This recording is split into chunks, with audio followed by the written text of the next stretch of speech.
Cumberland traffic, 0.4041 uniform, departing 11 for Island 10. Welcome to Soaring the Sky, Glider Pilots Podcast. Hello, my name is Chuck, and I will be your host, coming to you from the Mid-Atlantic region here in the United States and flying with the Cumberland Soaring Group. This is episode 47. This episode is brought to you by Arizona Soaring Incorporated, the nation's largest provider of professional glider training. Since 1969, they provided training from initial private through CFI glider and entry level through advanced aerobatics. Open year-round, 7 days a week. More information is available at azsoaring.com. Today we join Chris Wedgwood from the Condor Soaring team in France as he takes us behind the scenes of the Soaring Simulator. Chris shares with us his soaring journey as well as the journey of Condor and how it got its wings and is being used all over the world to help teach people how to fly and current pilots to keep their skills up while grounded. All this and more as we jump in the virtual cockpit and soar with Condor. Chris Wedgwood, welcome to Soaring the Sky. Great to have you today. How are you? I'm very good, thank you. I appreciate you taking the time to do this. So, I've flown Condor quite a bit in my home, but I'm really curious about how everything got started and how you got involved in Condor and what was your role. Condor currently is myself and Uroš Bergant. Uroš first had the idea for making a simulator back in 2000, and he started writing the software then, and he continued for a couple of years till obviously 2002, and at that point he realized he needed someone to actually make the models of planes and other objects for Condor, and so he teamed up with a guy called Gregor Rožman. They're both from Slovenia, which is in Europe, just to the south of Austria, and they continued for another 3 years. So they first brought Condor out in 2005. Condor first version 2001, and that was massively successful right from the beginning, very, very popular, and they carried on. That continued on for a few more years. Gregor sort of went into other things.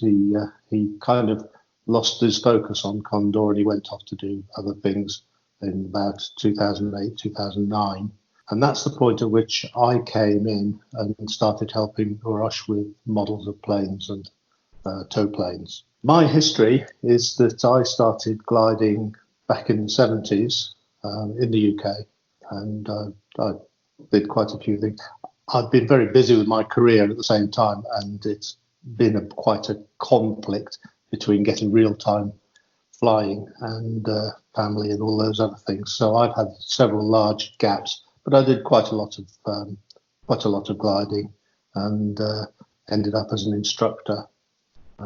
But I then gave up in the 90s, pretty much retired from gliding because the amount of time taken is massive. And I only really got back into it when I saw Condor out in 2005. And I did quite a few online competitions and things like that. But then I got more involved in the development. And so I don't actually fly any Condor competitions anymore.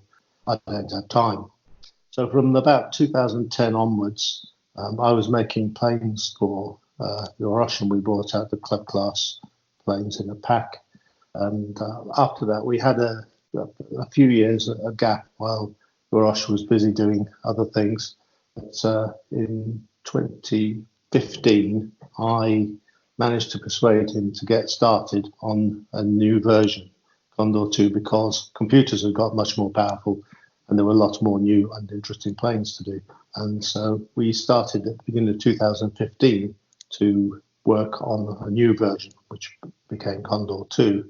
And 3 years later, with help of a number of other people, basically helping us with some planes and a new landscape. And then at the beginning of 2018, we launched Condor 2. So that's coming up to 2 years ago now. In February it'll be 2 years. And since then we've done 9 updates, 3 updates for Condor, and brought out virtual reality support and a whole load of new planes.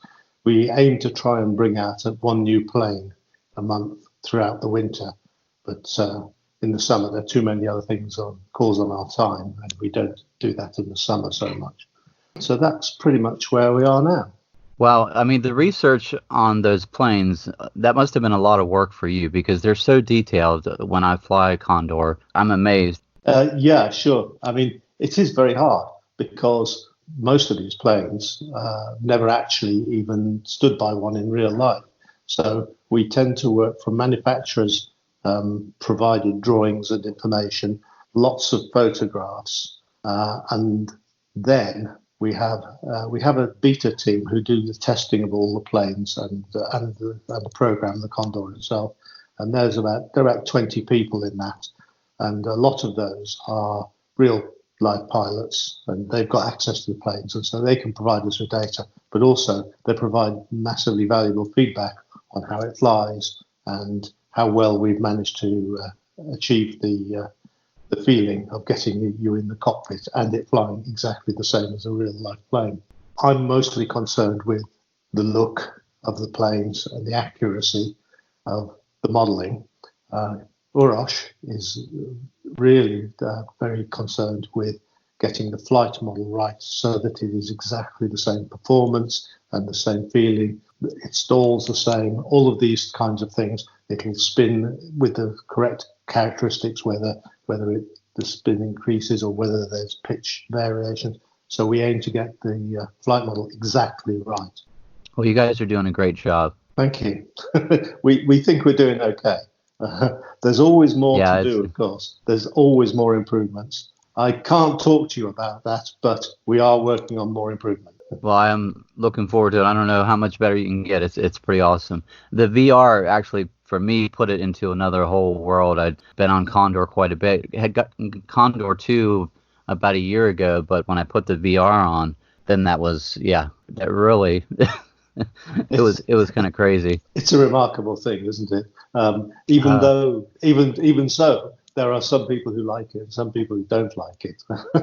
But yeah, I mean, if you like that and you've got the hardware, it is amazing, absolutely amazing. And the Condor, the virtual reality devotees within Condor, once they have got it, they don't ever want to go back to just the screens.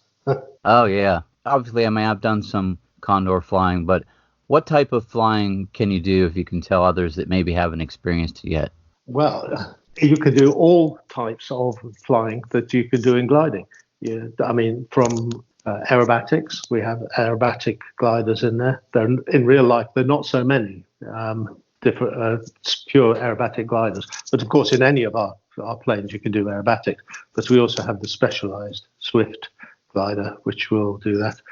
The guy that we developed this with, Moritz Kirchberg, who's a real life world championship competition pilot in glider aerobatics, he uses this for training. And we were very pleased to see that he won his disciplines. That's the word. He won one of the disciplines only a few months after first using Condor for the practice. I don't think we can claim the credit for that, but he certainly carries on and he still uses it to this day.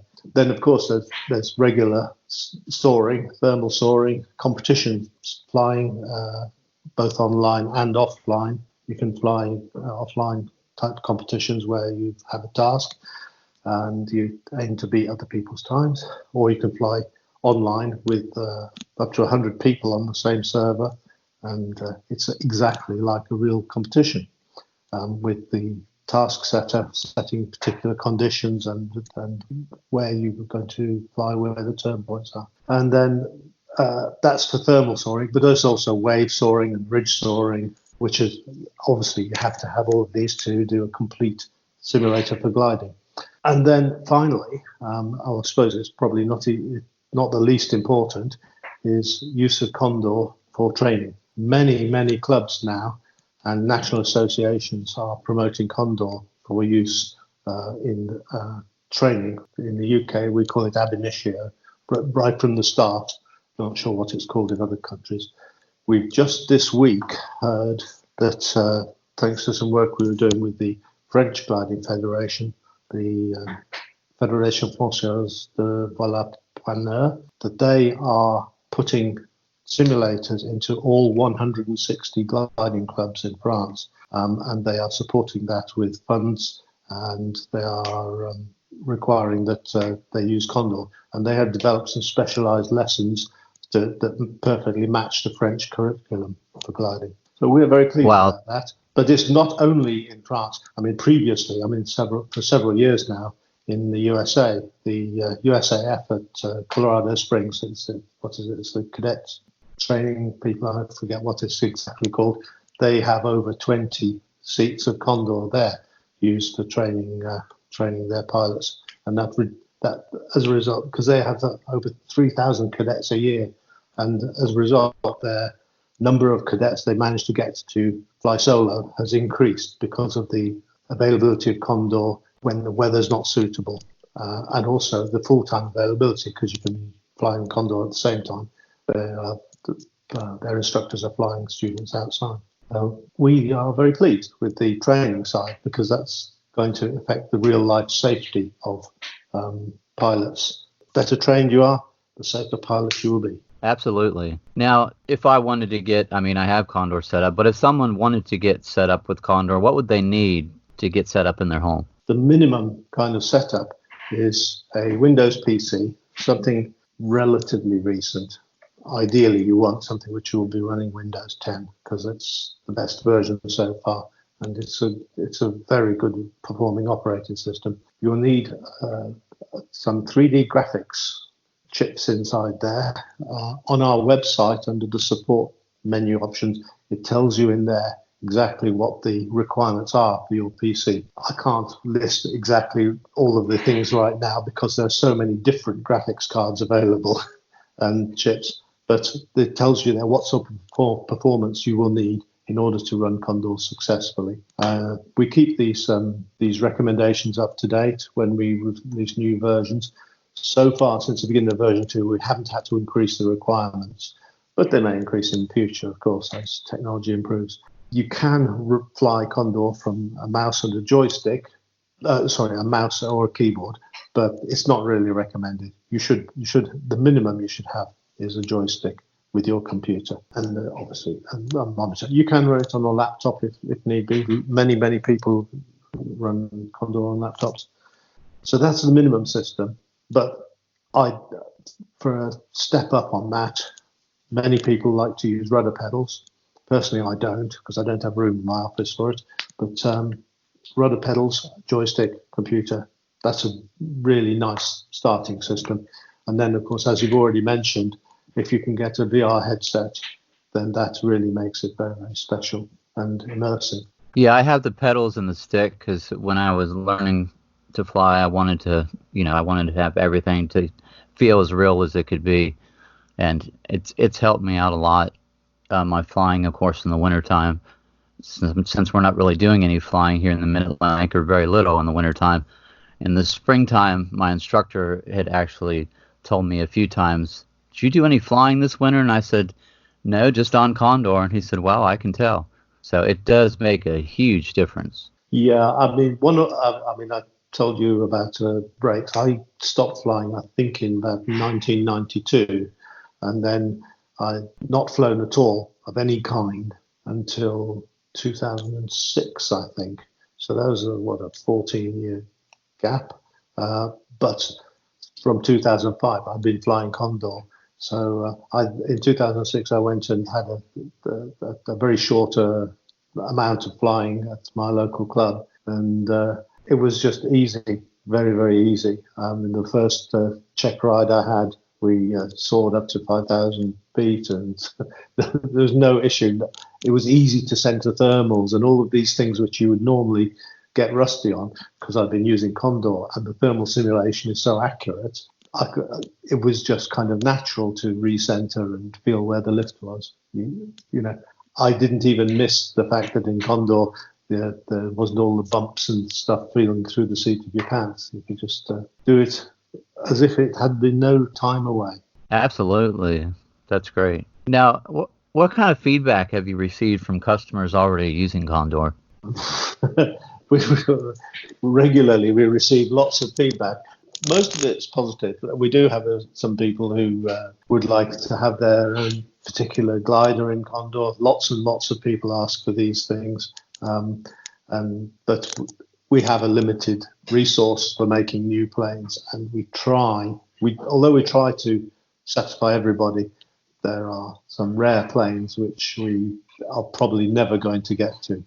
Having said that, if users have the skills to make 3D models, we accept models from anybody, as provided they're accurately made.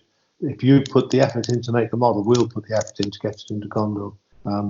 Currently, I have how many? 1, 2, 3, 4, 5 guys making planes behind me. And helping with planes for Condor. Some are very fast and are making a lot of planes. You will see from the list on the website, the names are there. You can see who makes lots of planes.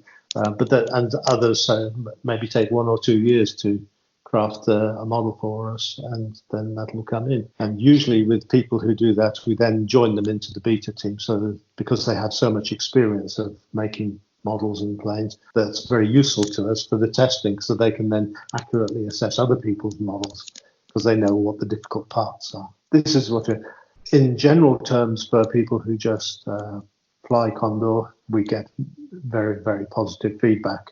But glider pilots are a somewhat reticent bunch some of the time, so it's not everybody who has Condor sends us a message. But the messages we do get are very, very pleasing, and they help to motivate us to keep going in our spare time. One of the things I like about Condor, and I guess maybe another question, I'm able to fly at my local club and get in the glider that I'm used to flying in and just go fly like I'm not only virtually flying, but fly at my club. And that, I find, is another amazing tool. You really are able to do your approaches and your takeoffs and right there at your club. How many parts of the world does Condor currently have? I know there's probably people adding maps, but how does that work? Well, Condor, we only provide one area, which is Slovenia, but we provide the tools. There's a very comprehensive toolkit and instruction guide on how to make your own local area maps. And many, many people just make a few miles around their home airport, perhaps just for training, but there are other guys who are very, very keen on very large maps, and there's a team of 8 French guys who are currently partway through making all of France, cut up into a number of scenes. This is the same team who made the whole of the Alps, called Arc Alpine 2. But there are creators of landscapes all over the world. I mean, I know there's some South America, there's Australia, lots of areas in Europe, of course, and lots of parts of the USA. These guys who make these landscapes, they distributed them all through another user's website called Condor Club. I think it's www.condor-club.eu. And on there you can navigate down through the menus and see all the landscapes that there are. They have a page where there's a map of the whole world and showing you which areas are covered. And I don't know how many there are now, but it's a great many. Those are free landscapes. They're not chargeable at all. People do their work and then they donate them to the community for nothing. Yeah, I have to download some new ones. I kind of get stuck in my area because it just helps me with flying in my area. But yeah, there's some very cool places. I've checked out a couple of them, but I need to get on that and download that. So if someone doesn't have Condor and they want to get it today because, they've heard about this, they're excited, what would they do? They go to our website. Firstly, what we recommend is they go to the menu option, the top on support, and then system requirements. Look in there, see if you have the hardware to support this. If you've got a computer where you, for example, play Call of Duty or some other 3D type first-person video games, you'll almost certainly have a powerful enough computer for Condor. But check the system requirements in there. If you have the system requirements, then there's a buy menu on the website there. You can go down there. You can click on buy Condor you can buy just Condor, which comes with a landscape and 7 planes, gliders to get you started. And in there also you can buy additional gliders of a number of types. I think we have over 20 gliders now available for Condor. But you can start with just Condor itself, and that buy then will take you to a payment site which handles all of our transactions for us. We don't sell anything from our own site. And then they will take your payment by PayPal, credit card, or bank transfers even in Europe. And it gives you a download link, and then you'll then download Condor and install it, and away you go. And the cost for Condor is minimal. All that you guys have done. It is. We think it's not a great deal. In Europe, it's 50 euros plus any taxes that you have. In Europe, is VAT, which runs around 20%. But if you are a business, a club, for example, you might be registered as a business, and you may have your own VAT registration number. If you put that in, you don't even have to pay VAT. For other countries, the various local taxes get applied automatically, so that all legal requirements are fulfilled financially, and it's quite a straightforward thing. And it will definitely pay for itself, for sure. I'm an example of that. Well, sure. I mean, the cost of this is less than a couple of toes. I can't put it any plainer than that, you know. But the fact that you can fly every day in the winter and keep your skills up, or even in the summer, practice things if you're going to be entering the competition, practice the tasks, practice getting your cross-country speed up, and the techniques and how not, don't get low and all of these types of things.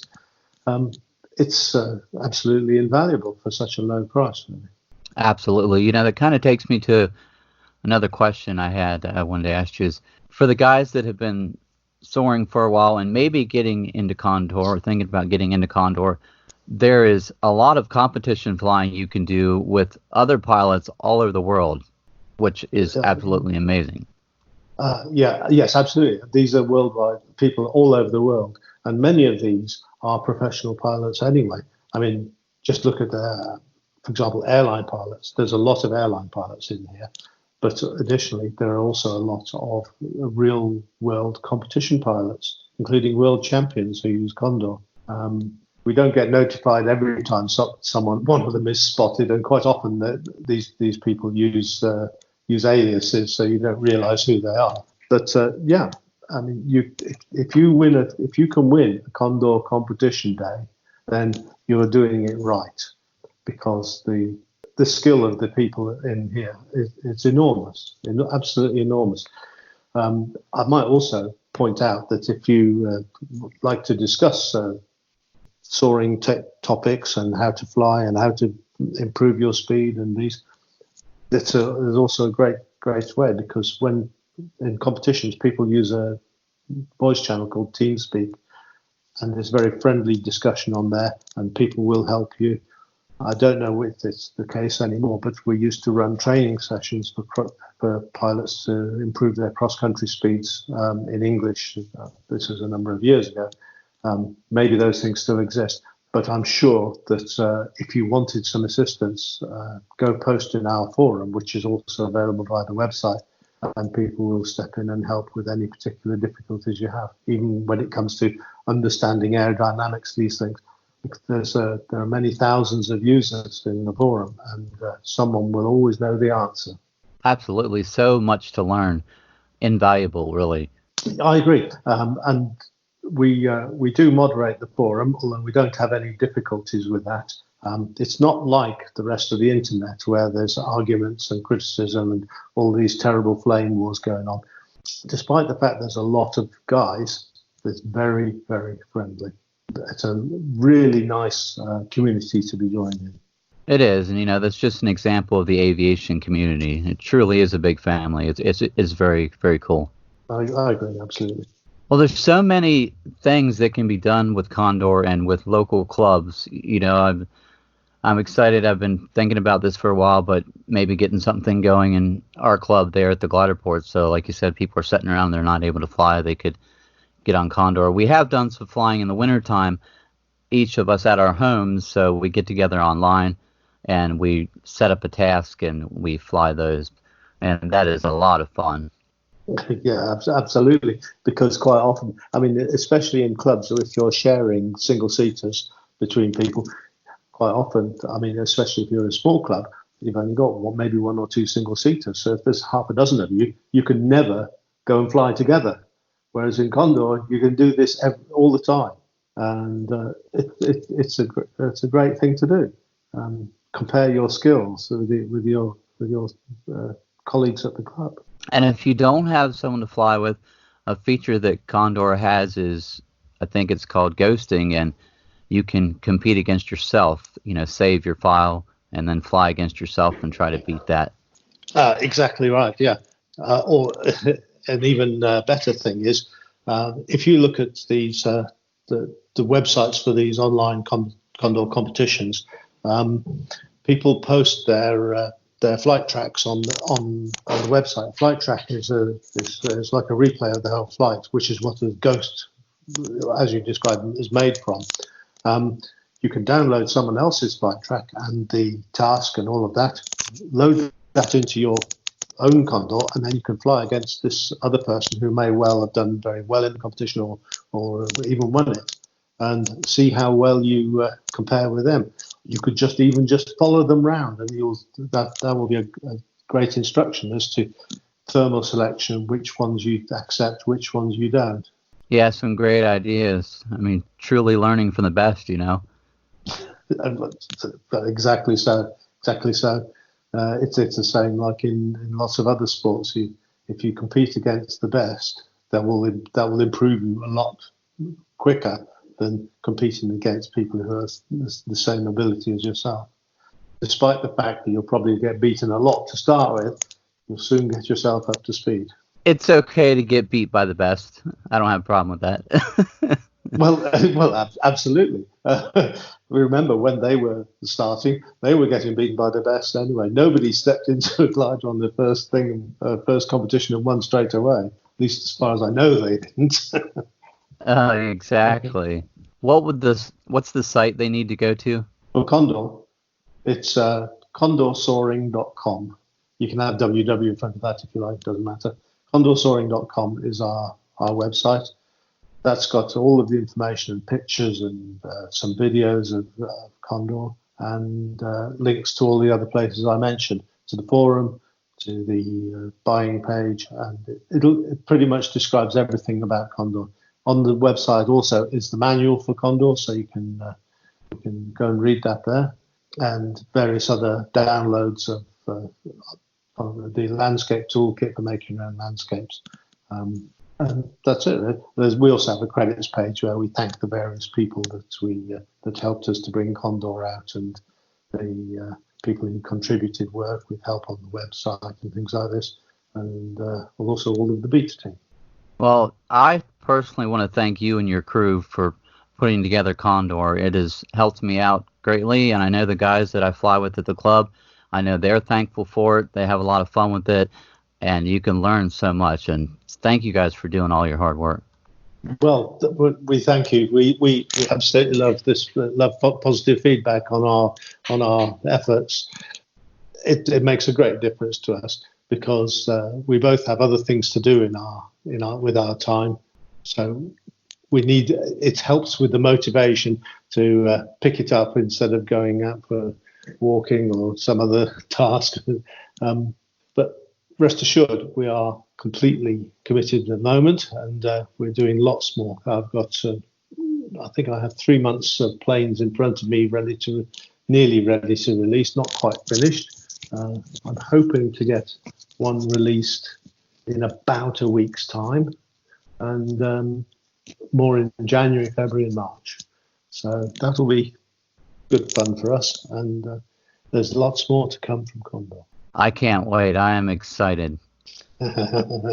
Yes, we have this policy of not telling anybody what we're going to bring out before we do it, because in the past we've done that, and all it does is result in even more stress with people asking when's it going to be ready, and not then complaining when it's not ready. You say, well, it might be a few months, and then it's 6 or 7 months, and you know, why are you so late? So we just quietly work away in the background, and we bring things out when they're done and tested, and we've been pretty successful so far. Partly it's because Eurus is extremely skillful at writing software, but also a big part of this is our beta test team, who managed to weed out all the little mistakes and bugs that we get introduced in any development. So, yeah, we're very happy with how it's going, and we're carrying on for many years to come. Well, Chris, I'm going to put some show notes in there, have the link to the website so they can go on there, and if they haven't already, they can grab Condor, and they will not be disappointed. No. I thank you for your time. Mm-hmm. I thank you for the opportunity to tell you all about it. We're very excited by Condor, even after all these years. And, well, it's good to get the word out to even more people. Any people you find who like Condor, tell them to tell everybody. Absolutely. Thanks, Chris. My pleasure. Thank you very much, and have a nice day. Thank you, Chris, and thank you for jumping in the cockpit with us for another episode of Soaring the Sky. Since the last episode, we made it to the top of the list for trending aviation podcast in Great Britain, and in Australia, we actually made it to the top 10 of the same list. Our community is growing, and that is very exciting.